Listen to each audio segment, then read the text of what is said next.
Welcome to our channel turning P S C.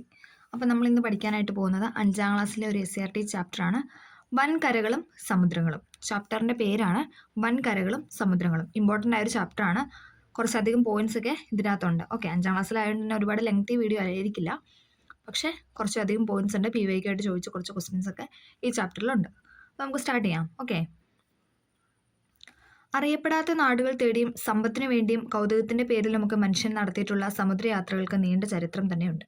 പുതുലോകം തേടിയുള്ള ഈ യാത്രകൾ സാഹസിക സഞ്ചാരികളെ എവിടെയെല്ലാം എത്തിച്ചിരിക്കാം. ഇവരിൽ ചിലർ പൂർണ്ണമായും സമുദ്രത്തിലൂടെ സഞ്ചരിച്ച് ലോകം ചുറ്റി വന്നിട്ടുണ്ട്.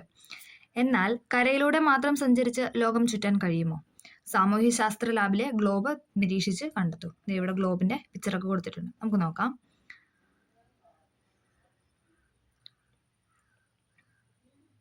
സമുദ്രങ്ങൾക്കിടയിലായി സ്ഥിതി ചെയ്യുന്ന അതിവിശാലമായ കരഭാഗങ്ങളാണ് വൻകര.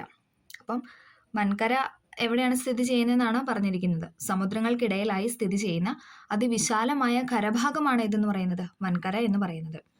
ഏഷ്യ, ആഫ്രിക്ക, വടക്കേ അമേരിക്ക, തെക്കേ അമേരിക്ക, അന്റാർട്ടിക്ക, യൂറോപ്പ്, ഓസ്ട്രേലിയ, ഇതൊക്കെ ഓരോ വൻകരകളാണ് അല്ലേ.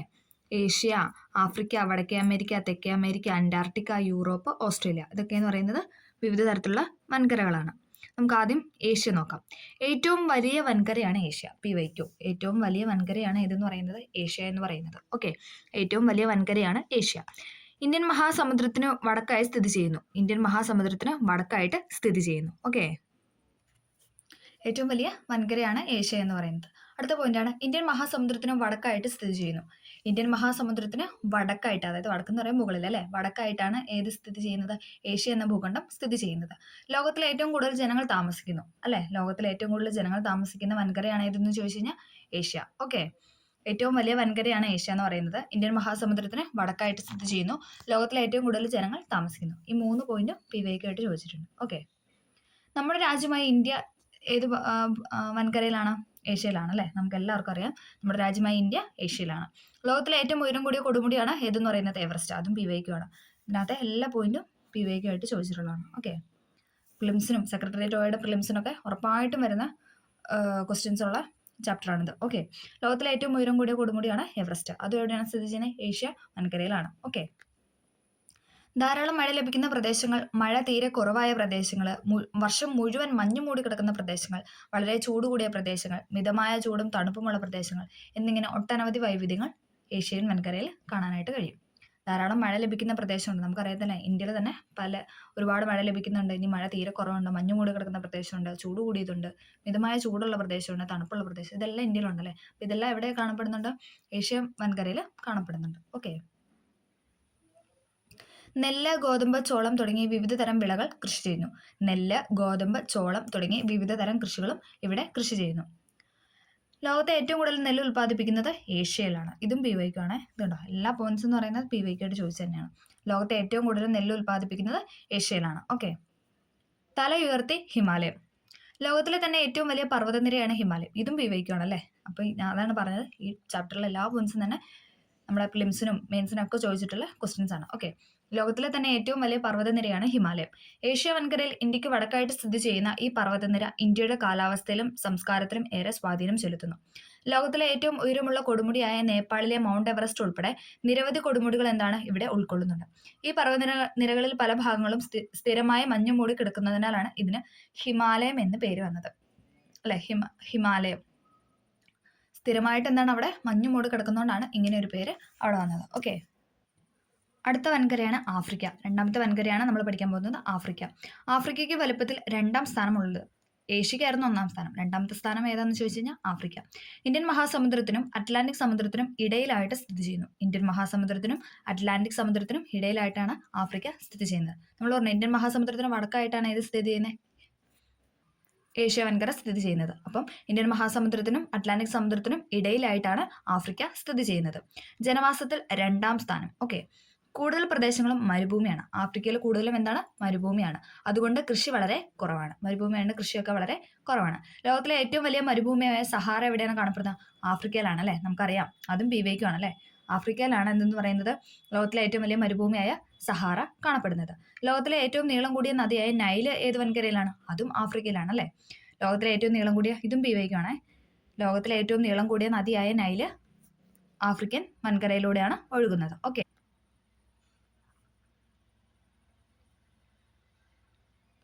അടുത്തതാണ് വടക്കേ അമേരിക്ക. ഓക്കെ, മൂന്നാമതായിട്ട് നമ്മൾ പഠിക്കുന്നത് വടക്കേ അമേരിക്ക. പസഫിക് സമുദ്രത്തിനും അറ്റ്ലാന്റിക് സമുദ്രത്തിനും ഇടയിലായിട്ട് സ്ഥിതി ചെയ്യുന്നു. പസഫിക്കിനും അറ്റ്ലാന്റിക്കിനും ഇടയിലായിട്ടാണ് വടക്കേ അമേരിക്ക സ്ഥിതി ചെയ്യുന്നത്. വടക്കേ അമേരിക്ക വലുപ്പത്തിൽ 3-ാം സ്ഥാനമാണ്. ഓക്കെ, വടക്കേ അമേരിക്കയ്ക്ക് വലുപ്പത്തിൽ 3-ാം സ്ഥാനം. ഏഷ്യ, ആഫ്രിക്ക, വടക്കേ അമേരിക്ക. അലാസ്ക പർവ്വതനിരയിലെ മാക് കിൻലിയാണ് ഏറ്റവും ഉയരം കൂടിയ കൊടുമുടി. ഓക്കെ, അലാസ്ക പർവ്വതനിരയിലെ മാക് കിൻലിയാണ് ഏറ്റവും ഉയരം കൂടിയ കൊടുമുടി എന്ന് പറയാം. വടക്കേ അമേരിക്കയിലെ ഏറ്റവും ഉയരം കൂടിയ കൊടുമുടി. ഓക്കെ, ലോകത്ത് ലഭ്യമായ ഉപരിതല ശുദ്ധജലത്തിന്റെ ഏകദേശം 21% ഉൾക്കൊള്ളുന്ന 5 മഹാതടാകങ്ങൾ ഇവിടെ ഉണ്ട്. ഓക്കെ, ലോകത്ത് ലഭ്യമായ ഉപരിതല ശുദ്ധജലത്തിന്റെ ഏകദേശം 21% ഉൾക്കൊള്ളുന്ന 5 മഹാതടാകങ്ങൾ എന്താണ് വടക്കേ അമേരിക്കയിൽ കാണപ്പെടുന്നുണ്ട്. മഞ്ഞുമൂടി കിടക്കുന്ന പ്രദേശത്ത് താമസിക്കുന്ന ഇന്യൂട്ടുകൾ അഥവാ എക്സിമോകൾ ഇവിടുത്തെ പ്രത്യേകതയാണ്. വയ്ക്കുകയാണ്. ഓക്കെ, മഞ്ഞുമൂടി കിടക്കുന്ന പ്രദേശത്ത് താമസിക്കുന്ന ഇന്യൂട്ട് അഥവാ എക്സിമോകൾ എന്താണ് വടക്കേ അമേരിക്കയുടെ പ്രത്യേകതയാണ്. കാലാവസ്ഥയും മണ്ണും കൃഷിക്ക് അനുയോജ്യമാണ്. ഇവിടുത്തെ കാലാവസ്ഥയും മണ്ണെന്നൊക്കെ പറയുന്നത് എന്താണ്? കൃഷിക്ക് അനുയോജ്യമാണ്. ലോകത്തെ ഏറ്റവും കൂടുതൽ ഗോതമ്പ് ഉൽപ്പാദിപ്പിക്കുന്നത് വടക്കേ അമേരിക്കയിലാണ്. ഓക്കെ, ലോകത്ത് ഏറ്റവും കൂടുതൽ ഗോതമ്പ് ഉൽപ്പാദിപ്പിക്കുന്നത് വടക്കേ അമേരിക്കയിലാണ്. പസഫിക് സമുദ്രത്തിനും അറ്റ്ലാന്റിക് സമുദ്രത്തിനും ഇടയിലായിട്ട് സ്ഥിതി ചെയ്യുന്നു. വടക്കേ അമേരിക്ക വലുപ്പത്തിൽ 3-ാം സ്ഥാനമാണുള്ളത്. അലാസ്ക പർവ്വതനിരയിലെ മാക് കിൻലിയാണ് ഏറ്റവും ഉയരം കൂടിയ കൊടുമുടി എന്ന് പറയുന്നത്.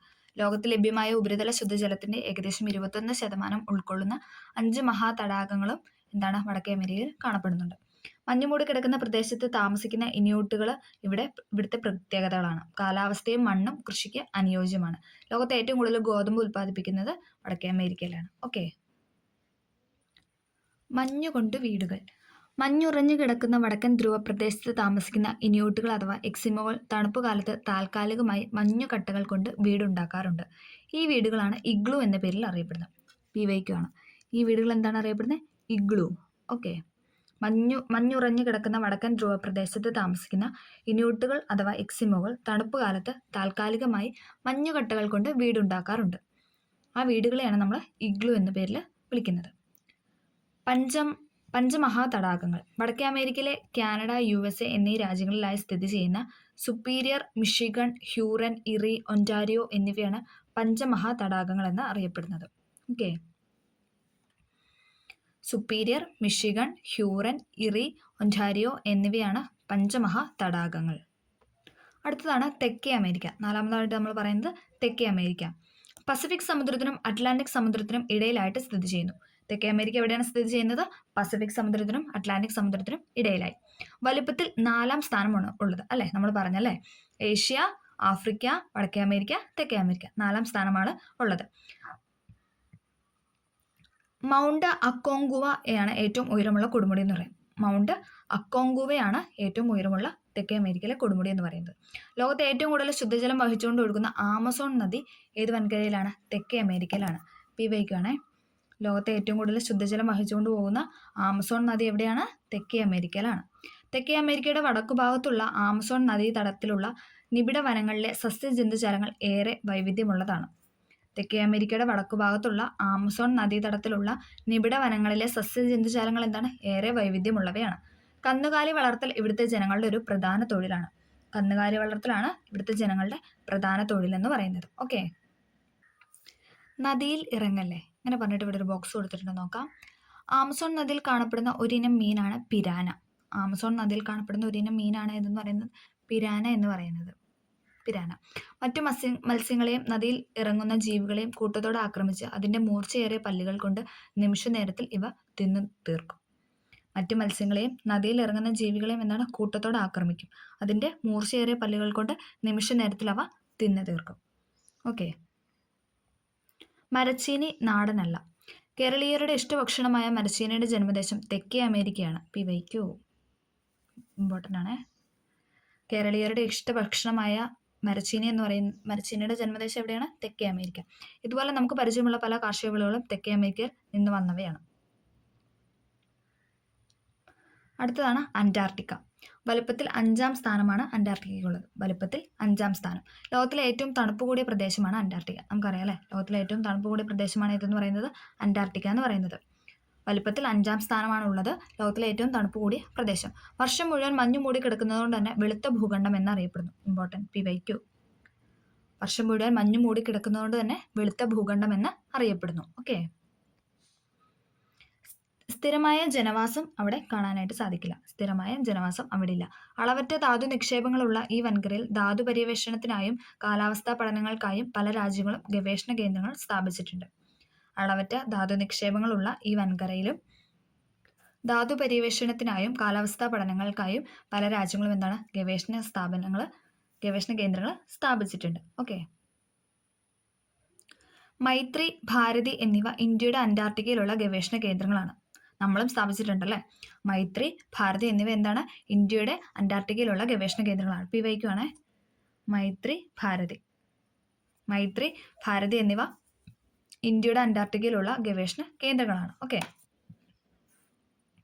അന്റാർട്ടിക്കയിൽ കാണപ്പെടുന്നത് പെൻഗ്വിന് കൊടുത്തിട്ടുണ്ട്, പിന്നെ മഞ്ഞുമല, പിന്നെ ഇന്ത്യൻ ഗവേഷണ കേന്ദ്രമായ മൈത്രി. ഇതൊക്കെയാണ് ഇവിടെ നൽകിയ പിക്ചർ. ഓക്കെ. ദക്ഷിണ ഗംഗോത്രി PO.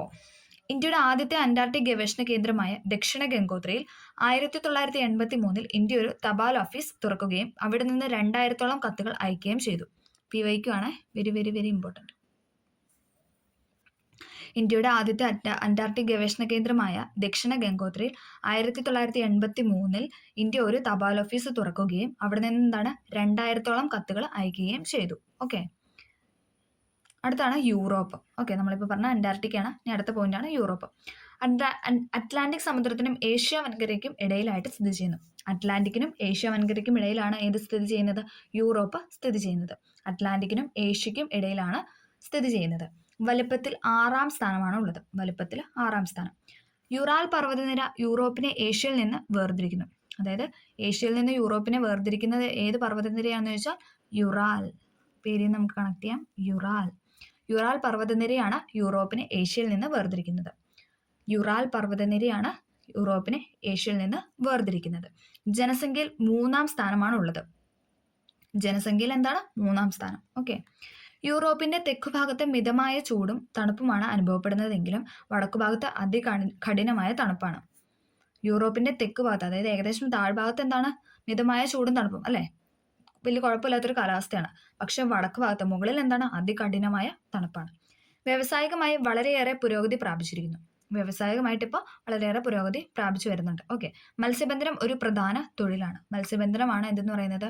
യൂറോപ്പിലെ പ്രധാന തൊഴിലെന്ന് പറയുന്നത്. സ്കീയിങ് യൂറോപ്പിലെ വിനോദം.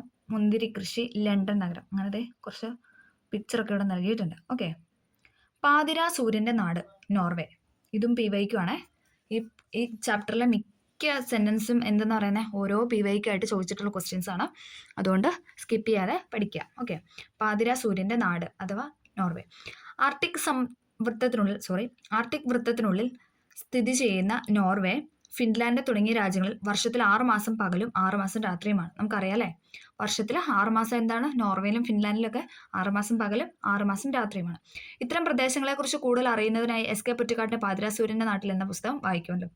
പാതിരാ സൂര്യൻ്റെ നാട്ടിൽ എന്ന പുസ്തകം ആരുടെയാണ്? അപ്പം SK പൊറ്റക്കാട്. ഓക്കെ. അപ്പോൾ നമുക്ക് അതിനകത്തൊരു പോയിന്റ് കിട്ടിയല്ലേ. പാതിരാ സൂര്യൻ്റെ നാട്ടിൽ എന്ന പുസ്തകം രചിച്ചിരിക്കുന്ന ആരാണ്? SK പൊറ്റക്കാടാണ്. പാതിരാ സൂര്യൻ്റെ നാട് എന്നറിയപ്പെടുന്നത് നോർവേ ആണ്. ഓക്കെ. ആർട്ടിക് വൃത്തത്തിനുള്ളിൽ 66.5 ഡിഗ്രി വടക്ക് സ്ഥിതി ചെയ്യുന്ന നോർവേ, ഫിൻലാൻഡ് തുടങ്ങിയ രാജ്യങ്ങൾ എന്താണ്? വർഷത്തിൽ 6 മാസം പകലും ബാക്കി 6 മാസം രാത്രിയുമാണ്. ഇത്തരം പ്രദേശങ്ങളെക്കുറിച്ചാണ് SK പൊറ്റക്കാട് പാതിരാ സൂര്യൻ്റെ നാട്ടിൽ എന്ന കൃതി രചിച്ചിരിക്കുന്നത്. ഓക്കെ. അടുത്താണ് ഓസ്ട്രേലിയ.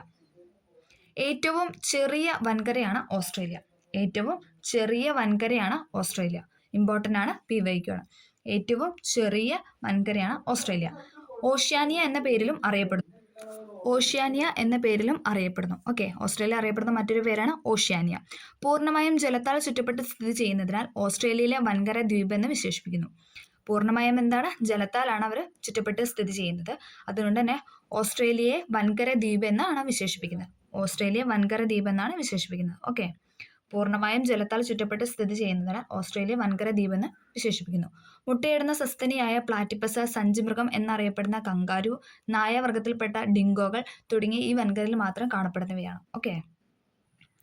മുട്ടയിടുന്ന സസ്തനിയായ പ്ലാറ്റിപ്പസ്, പിന്നെ സഞ്ചിമൃഗം എന്നറിയപ്പെടുന്ന ഏതാണ്? കങ്കാരു, പിന്നെ നായവർഗത്തിൽപ്പെടുന്ന ഡിങ്കോകൾ തുടങ്ങിയവ എന്താണ്? ഈ വൻകരയിൽ മാത്രം കാണപ്പെടുന്നവയാണ്. ഓക്കെ. ഗോതമ്പ് ധാരാളമായിട്ട് കൃഷി ചെയ്യുന്നു. ഓക്കെ. ഗോതമ്പ് ധാരാളമായിട്ട് കൃഷി ചെയ്യുന്നു. രണ്ട് പിക്ചർ നൽകിയിട്ടുണ്ട്. സിഡ്നി നഗരവും കാൾഗൂർലി സ്വർണ്ണഖനിയൊക്കെ നൽകിയിട്ടുണ്ട്. ഓക്കെ. ഇതൊക്കെ എവിടെയാണ്? ഓസ്ട്രേലിയൻ വൻകരയിലാണ്. സ്വർണം, ഇരുമ്പയിര്, യുറേനിയം തുടങ്ങിയ ധാതുക്കൾ ഈ വൻകരയിൽ നിന്ന് വൻതോതിൽ ഖനനം ചെയ്യപ്പെടുന്നു. അതല്ല ആ പിക്ചറിൽ നൽകിയിരിക്കുന്നത്. സ്വർണവും ഇരുമ്പയിര്, യുറേനിയം തുടങ്ങിയ ധാതുക്കളൊക്കെ ഇവിടുന്ന് വൻതോതിൽ ഖനനം ചെയ്യപ്പെടുന്നു. ചെമ്മരിയാട് വളർത്തൽ പ്രസിദ്ധമാണ്. ചെമ്മരിയാട് വളർത്തൽ പ്രസിദ്ധമായ ഒരു തൊഴിലാണ് അവിടെ. ഓക്കെ. പൂർണ്ണമായും ജലത്താൽ ചുറ്റപ്പെട്ട് കിടക്കുന്ന കരഭാഗമാണ് എന്തെന്ന് പറയുന്നത്? ദ്വീപ് എന്ന് പറയുന്നത്. പൂർണ്ണമായും ജലത്താൽ ചുറ്റപ്പെട്ട് കിടക്കുന്ന കരഭാഗമാണ് ദ്വീപ് കൊണ്ട് ഉദ്ദേശിക്കുന്നത്. ഓക്കെ. അറ്റ്ലാന്റിക് സമുദ്രത്തിന്റെ വടക്കു ഭാഗത്ത് സ്ഥിതി ചെയ്യുന്ന ഗ്രീൻലാൻഡ് ആണ് ലോകത്തിലെ ഏറ്റവും വലിയ ദ്വീപ്. ലോകത്തിലെ ഏറ്റവും വലിയ ദ്വീപാണ് ഇതെന്ന് പറയുന്നത് ഗ്രീൻലാൻഡ്. ഓക്കെ. അറ്റ്ലാന്റിക് സമുദ്രത്തിന്റെ വടക്കു ഭാഗത്ത് സ്ഥിതി ചെയ്യുന്ന ഗ്രീൻലാൻഡ് ആണ് ലോകത്തിലെ ഏറ്റവും വലിയ ദ്വീപ്. ഓക്കെ. തുകൽ സഞ്ചിയിലെ കുഞ്ഞ്. ശരീരത്തിന് വെളിയിൽ ഒരു തുകൽ സഞ്ചി, അതിനുള്ളിൽ ഒരു കുഞ്ഞ്. ഈ മൃഗം ഏതെന്ന് മനസ്സിലായില്ലേ? കങ്കാരു അല്ലേ? ഓസ്ട്രേലിയയിൽ കാണുന്ന കങ്കാരു എന്ന ഈ മൃഗത്തിന് പിൻകാലുകളും വാലും ഉപയോഗിച്ച് അതിവേഗം ചാടിപ്പോകാനുള്ള കഴിവുണ്ട്. ശരീരത്തിന് വെളിയിൽ ഒരു തുകൽ സഞ്ചി, അതിനുള്ളിൽ ഒരു കുഞ്ഞ്. ഈ മൃഗം ഏതെന്ന് മനസ്സിലായില്ലേ? ഓസ്ട്രേലിയയിൽ കാണുന്ന കങ്കാരു എന്ന ഈ മൃഗത്തിന് പിൻകാലുകളും വാലും ഉപയോഗിച്ച് അതിവേഗം ചാടിപ്പോകാനുള്ള കഴിവുണ്ട്. അടുത്താണ് കടല്. ഭാഗികമായി കരകളാൽ ചുറ്റപ്പെട്ട സമുദ്രഭാഗമാണ് കടൽ എന്നറിയപ്പെടുന്നത്. ഭാഗികമായി കരകളാൽ ചുറ്റപ്പെട്ട സമുദ്രഭാഗമാണ് ഇതെന്ന് പറയുന്നത് കടല്. ഭാഗികമായി കരകളാൽ ചുറ്റപ്പെട്ട സമുദ്രഭാഗമാണ് കടല്. ഓക്കെ. അടുത്തതാണ് പസഫിക് സമുദ്രം. പസഫിക് സമുദ്രം വലുപ്പത്തിൽ 1-ാം സ്ഥാനമാണ് പസഫിക് സമുദ്രത്തിനുള്ളത്. അതായത് വലുപ്പത്തിൽ 1-ാം സ്ഥാനമാണ് ഇതിനുള്ളത് പസഫിക് സമുദ്രത്തിനുള്ളത്. പസഫിക് സമുദ്രത്തിന്റെ വലിപ്പം. പസഫിക് സമുദ്രവും അതിനോട് ചേർന്ന് സ്ഥിതി ചെയ്യുന്ന കടലുകളും ചേർന്നാൽ ഭൂമിയുടെ ആകെ വിസ്തൃതിയുടെ 1/3 ഭാഗത്തോളവും വരും. അല്ലേ? ഭൂമിയുടെ ആകെ വിസ്തൃതി എടുത്താൽ അതിന്റെ 1/3 ഭാഗം എന്ന് പറയുന്നത് പസഫിക് സമുദ്രമാണ്. എല്ലാ വൻകരകളും ചേർന്നാലുള്ള ആകെ വലുപ്പത്തേക്കാൾ കൂടുതലുണ്ട്. അല്ലേ? നമ്മളിപ്പോൾ വൻകരകളാണ് പഠിച്ചത്. അപ്പം ഇത്രയും വൻകരകൾ ചേർന്നാൽ പോലും എന്താണ് ഈ പസഫിക് സമുദ്രത്തിന്റെ അത്രയും വരില്ല. അപ്പം പസഫിക് സമുദ്രമാണ് ഏറ്റവും വലുതെന്ന് പറയാം. ഏറ്റവും കൂടുതൽ ദ്വീപുകൾ കാണപ്പെടുന്നത് എവിടെയാണ്? പസഫിക് സമുദ്രത്തിലാണ്. ഏറ്റവും കൂടുതൽ ദ്വീപുകൾ കാണപ്പെടുന്നത് പസഫിക് സമുദ്രത്തിലാണ്. പസഫിക് സമുദ്രത്തിലെ ചലഞ്ചർ ഗർത്തമാണ് ലോകത്തിലെ ഏറ്റവും ആഴം കൂടിയ ഭാഗം. ലോകത്തിലെ ഏറ്റവും ആഴം കൂടിയ ഭാഗമാണ് ചലഞ്ചർ ഗർത്തം. അതെവിടെയാണ് കാണപ്പെടുന്നത്? പസഫിക് സമുദ്രം. പസഫിക് സമുദ്രത്തിലെ ചലഞ്ചർ ഗർത്തമാണ് ലോകത്തിലെ ഏറ്റവും ആഴം കൂടിയ ഭാഗം. ലോകത്തെ ഏറ്റവും കൂടുതൽ മത്സ്യബന്ധനം നടക്കുന്നത് എവിടെയാണ്? പസഫിക്കിലാണ്. അല്ലേ? ലോകത്തിലെ ഏറ്റവും കൂടുതൽ മത്സ്യബന്ധനം നടക്കുന്നത് പസഫിക് സമുദ്രത്തിലാണ്. പസഫിക് സമുദ്രം ധാതു സമ്പന്നമാണ്. പസഫിക് സമുദ്രം ധാതു സമ്പന്നമാണ്. Okay.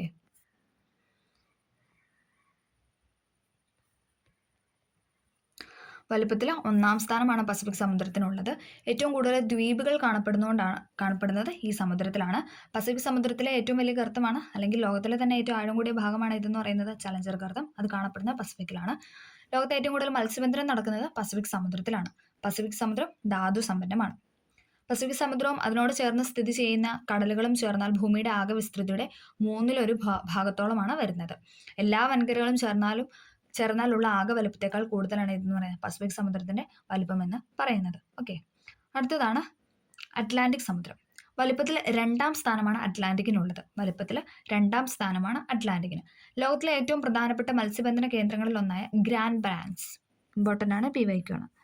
Grand banks. Okay. Atlantic സമുദ്രത്തിലാണ് കാണപ്പെടുന്നത്. വലുപ്പത്തിൽ 2-ാം സ്ഥാനമാണ് അറ്റ്ലാന്റിക്കിനുള്ളത്. ലോകത്തിലെ ഏറ്റവും പ്രധാനപ്പെട്ട മത്സ്യബന്ധന കേന്ദ്രങ്ങളിൽ ഒന്നാണ് ഈ ഗ്രാൻഡ് ബാങ്ക്സ് എന്ന് പറയുന്നത്. അത് കാണപ്പെടുന്നത് അറ്റ്ലാന്റിക്കിലാണ്.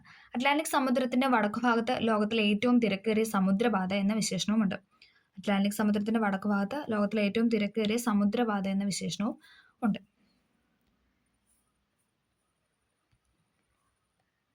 വലുപ്പത്തിൽ 2-ാം സ്ഥാനമാണ് അറ്റ്ലാന്റിക്. ലോകത്തിലെ ഏറ്റവും പ്രധാനപ്പെട്ട മത്സ്യബന്ധന കേന്ദ്രങ്ങളിൽ ഒന്നായ ഗ്രാൻഡ് ബാങ്ക്സ് അവിടെ കാണപ്പെടുന്നു, അറ്റ്ലാന്റിക്കിൽ കാണപ്പെടുന്നു. അറ്റ്ലാന്റിക് സമുദ്രത്തിന്റെ വടക്കുഭാഗത്ത് ലോകത്തിലെ ഏറ്റവും തിരക്കേറിയ സമുദ്രപാത എന്ന വിശേഷണവും നൽകുന്നുണ്ട്. ഓക്കെ. അടുത്താണ് ഇന്ത്യൻ മഹാസമുദ്രം. വലുപ്പത്തിൽ 3-ാം സ്ഥാനം. ഒരു രാജ്യത്തിന്റെ പേരിൽ അറിയപ്പെടുന്ന സമുദ്രം, അതാണ് വിശേഷണം എന്നറിയപ്പെടുന്നത്. ഒരു രാജ്യത്തിന്, അല്ലെ? ഇന്ത്യൻ മഹാസമുദ്രം ഒരു രാജ്യത്തിന്റെ പേരിൽ അറിയപ്പെടുന്ന സമുദ്രം എന്ന വിശേഷണവും ഉണ്ട്. ഇതിന്റെ ഭാഗങ്ങളാണ് അറബിക്കടലും ബംഗാൾ ഉൾക്കടലും. നമുക്കറിയാം, അല്ലേ? ഇതിന്റെ ഭാഗങ്ങളാണ് അറബിക്കടലും ബംഗാൾ ഉൾക്കടലും. ഇന്ത്യൻ മഹാസമുദ്രത്തിന് വടക്കുവശത്തായി സ്ഥിതി ചെയ്യുന്ന വൻകരയാണ് ഇതെന്ന് നമ്മൾ പറഞ്ഞത് ഏഷ്യ, അല്ലേ? ഓക്കെ. പവിഴപ്പുറ്റ്. പവിഴപ്പുറ്റുകൾ ഇന്ത്യൻ മഹാസമുദ്രത്തിലെ ഒരു പ്രധാന പ്രത്യേകതയാണ്. പവിഴപ്പുറ്റ് എന്ന് പറയുന്നത് ഇന്ത്യൻ മഹാസമുദ്രത്തിലെ ഒരു പ്രധാന പ്രത്യേകതയാണ്. ഉഷ്ണമേഖലാ സമുദ്രങ്ങളിൽ കാണപ്പെടുന്ന കോറൽ പോളിപ്പുകൾ എന്ന സമുദ്രജീവികളുടെ മൃതാവശിഷ്ടങ്ങൾ അടിഞ്ഞുകൂടിയാണ് പവിഴപ്പുറ്റുകൾ രൂപപ്പെടുന്നത്. അറബിക്കടലിലെ ലക്ഷദ്വീപ് ദ്വീപ് സമൂഹത്തിൽ അധികവും പവിഴ ദ്വീപുകൾ കാണാനായിട്ട് സാധിക്കും. പവിഴപ്പുറ്റുകൾ ഇന്ത്യൻ മഹാസമുദ്രത്തിലെ ഒരു പ്രധാന പ്രത്യേകതയാണ്. ഉഷ്ണമേഖല സമുദ്രങ്ങളിൽ കാണപ്പെടുന്ന കോറൻ പോളിപ്പുകൾ എന്ന സമുദ്രജീവിയുടെ മൃത അവശിഷ്ടങ്ങൾ അടിഞ്ഞുകൂടിയാണ് പവിഴപ്പുറ്റ് ഉണ്ടാകുന്നത്. അതെവിടെയാണ്? അറബിക്കടലിലെ നമ്മുടെ ലക്ഷദ്വീപ് സമൂഹത്തിലൊക്കെ കാണാനായിട്ട് സാധിക്കും അല്ലേ. ഓക്കെ, അടുത്താണ് അന്റാർട്ടിക് സമുദ്രം. അന്റാർട്ടിക്ക വൻകരയോട് ചേർന്ന് സ്ഥിതി ചെയ്യുന്ന സമുദ്രമാണ് അന്റാർട്ടിക് സമുദ്രം. അന്റാർട്ടിക്ക വൻകരയോട് ചേർന്ന് സ്ഥിതി ചെയ്യുന്ന സമുദ്രമാണ് ഇതെന്ന് പറയുന്നത് അന്റാർട്ടിക് സമുദ്രം. ഓക്കെ, വളരെയേറെ തണുപ്പുള്ള പ്രദേശമായതിനാൽ ഈ സമുദ്രത്തിന്റെ ഉപരിഭാഗം ഏകദേശം പൂർണ്ണമായും തണുത്തുറഞ്ഞ അവസ്ഥയിലാണ്. നമ്മൾ പഠിച്ചായിരുന്നല്ലോ, അന്റാർട്ടിക്ക വൻകരയിൽ തന്നെ ഭൂരിഭാഗവും നല്ല തണുത്ത പ്രദേശമാണ് അല്ലേ. ഈ സമുദ്രത്തിന്റെ അടിത്തട്ടിൽ ധാരാളം ധാതു നിക്ഷേപങ്ങൾ ഉണ്ടെന്ന് കരുതപ്പെടുന്നു. ധാരാളം മത്സ്യസമ്പത്തും അന്റാർട്ടിക് സമുദ്രത്തിൽ ഉണ്ട്. ഓക്കെ, അന്റാർട്ടിക്ക വൻകരയോട് ചേർന്ന് സ്ഥിതി ചെയ്യുന്ന സമുദ്രമാണ് ഇതെന്ന് പറഞ്ഞാൽ അന്റാർട്ടിക് സമുദ്രം. വളരെയേറെ തണുപ്പുള്ള പ്രദേശമായതിനാൽ ഈ സമുദ്രത്തിന്റെ ഉപരിഭാഗം ഏകദേശം പൂർണ്ണമായും തണുത്തുറഞ്ഞ അവസ്ഥയിലാണ്. ഈ സമുദ്രത്തിന്റെ അടിത്തട്ടിൽ ധാരാളം ധാതു നിക്ഷേപങ്ങൾ ഉണ്ടെന്ന് കരുതപ്പെടുന്നു. ധാരാളം മത്സ്യസമ്പത്തും ഇവിടെ കാണാനായിട്ട് സാധിക്കും. അടുത്തതാണ് ആർട്ടിക്. ഓക്കെ, ഉത്തരധ്രുവത്തെ ചുറ്റിക്കിടക്കുന്ന സമുദ്രമാണ് ആർട്ടിക്. ഉത്തരധ്രുവത്തെ ചുറ്റിക്കിടക്കുന്ന സമുദ്രമാണ് ആർട്ടിക് സമുദ്രം എന്ന് പറയുന്നത്. ഉത്തരധ്രുവത്തെ ചുറ്റിക്കിടക്കുന്ന സമുദ്രം. ഈ സമുദ്രം വർഷത്തിൽ 6 മാസത്തിലേറെ കാലം മഞ്ഞ് മൂടി കിടക്കുന്നു. നമ്മുടെ ഹിമാലയൊക്കെ പോലെ അല്ലേ, ഇപ്പോഴും മഞ്ഞ് മൂടിയാണ് കിടക്കുന്നത്. ലോക ഭൂപടം, ഗ്ലോബ് എന്നിവ നിരീക്ഷിച്ച അന്റാർട്ടിക്ക, ആർട്ടിക് എന്നീ സമുദ്രങ്ങളുടെ സ്ഥാനം കണ്ടെത്താം. ഓക്കെ, നാം അധിവസിക്കുന്ന ഭൂമി എത്ര വിസ്തൃതവും വൈവിധ്യമാർന്നതുമാണെന്ന് മനസ്സിലായില്ലേ. ഇനി ഇവിടെ കുറച്ച് കാര്യങ്ങൾ പറഞ്ഞേക്കോ അല്ലേ, നമുക്ക് നോക്കാം. ഈ വൈവിധ്യങ്ങളെ പ്രയോജനപ്പെടുത്തിയാണ് ഭൂമിയിൽ മനുഷ്യർ ഉൾപ്പെടെയുള്ള സസ്യജന്തുജാലങ്ങൾ നിലനിൽക്കുന്നത്. അടിസ്ഥാന ആവശ്യങ്ങളായ ജലം, ഭക്ഷണം, പാർപ്പിടം, വസ്ത്രം തുടങ്ങിയവയ്ക്കെല്ലാം മനുഷ്യർ ആശ്രയിക്കുന്നത് പ്രധാനമായും ഭൂമിയിലെ ഖരഭാഗത്തെയാണ് അല്ലേ. ഭൂമിയുടെ തണുപ്പ് നിലനിൽപ്പ് സാധ്യമാക്കുന്നതിൽ വൻകരകൾക്കും സമുദ്രങ്ങൾക്കും വലിയ പങ്കുണ്ട്. മത്സ്യസമ്പത്ത്, ധാതു നിക്ഷേപങ്ങൾ, ഗതാഗതം, വിനോദം തുടങ്ങിയ വിവിധ തരത്തിൽ പ്രത്യക്ഷമായും പരോക്ഷമായും നാം സമുദ്രങ്ങളെ പ്രയോജനപ്പെടുത്താറുണ്ട്. ഭൂമി ജലം ജീവജാലങ്ങൾക്കും അവകാശപ്പെട്ടതാണ്. ഭൂമി എല്ലാ ജീവജാലങ്ങൾക്കും അവകാശപ്പെട്ടതാണ്. ഭൂമി നമുക്ക് മാത്രമുള്ളതല്ല അല്ലെ, എല്ലാ ജീവജാലങ്ങൾക്കും അവകാശപ്പെട്ടതാണ്. കരയിലും സമുദ്രങ്ങളിലുമായി നിലകൊള്ളുന്ന വിഭവ സമ്പത്ത് വരും തലമുറകൾ കൂടി അറിയാനും അനുഭവിക്കാനും വേണ്ടി കാത്തു സൂക്ഷിക്കേണ്ടത് നാം ഓരോരുത്തരുടെയും കടമയാണ്. ഇതേപോലെ നമ്മൾ കഴിഞ്ഞ ക്ലാസ്സിൽ എക്കണോമിക്സിലും പഠിച്ചായിരുന്നു അല്ലേ. ഓക്കെ, അപ്പോൾ ഇതോടുകൂടി വൻകര എന്ന ചാപ്റ്റർ തീർന്നിട്ടുണ്ട്. ഇതിനകത്ത് എല്ലാ സെൻറ്റൻസും എന്ന് പറഞ്ഞാൽ ഇമ്പോർട്ടൻ്റ് കാര്യങ്ങളാണ്. ഞാൻ പറഞ്ഞു എല്ലാം എടുത്തെടുത്ത് PYQ എന്ന് പറഞ്ഞു, കാരണം ചോദിച്ചിട്ടുണ്ട്. 5ാം ക്ലാസ് ആണെന്ന് ഓർത്തുകൊണ്ട് നമ്മൾ വിട്ട് കളയരുത്. അപ്പം എല്ലാവർക്കും ഇഷ്ടമായെന്ന് പ്രതീക്ഷിക്കുന്നു. ഇഷ്ടമായെങ്കിൽ ലൈക്ക് ചെയ്ത് സപ്പോർട്ട് ചെയ്യുക. Okay, thank